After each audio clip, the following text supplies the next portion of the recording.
एक असते कावळ्याचं घर असतं, चिमणीचं घर असतं. एक दिवस खूप पाऊस येतो आणि कावळ्याचं घर, मग कावळा कोणाच्या घरी जातो आणि काय म्हणतो चिमणीला? चिवताई चिवताई. मग चिवताई काय म्हणते? थांब माझ्या बाळाला आंघोळ घालू दे. मग चिवताई आंघोळ घालते, अशी अशी साबण लावते बाळाला. बाळाच्या डोळ्यात साबण जाते, बाळ कसं रडतं.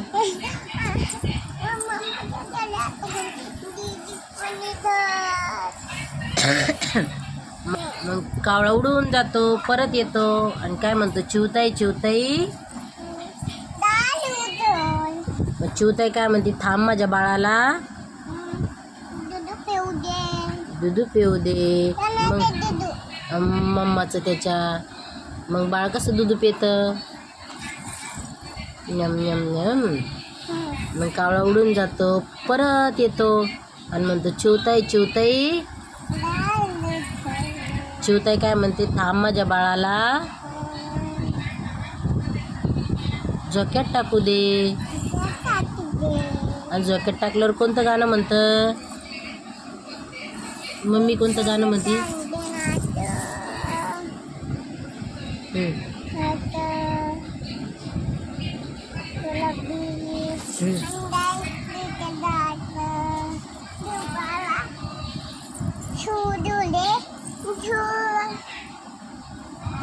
मग कावळा परत उडून जातो आणि येतो काय म्हणतो? चिवताई चिवताई.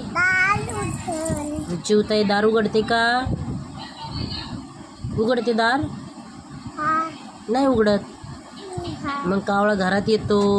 मग चिवताईनं काय बनवलेलं असतं खायला? इकडं बघ, काय बनवते चिवताई खायला? चिमणी खिचडी बनवते चिवताई. मग कावळा कसा खातो? आणि मग खाता खाता काय जळतं? शेपूट जळती. मग कसा पळतो कावळा आणि काय म्हणतो? काय म्हणून पळतो? सांग ना. कावळा कसा पळतो? असं कसा पळतो कावळा?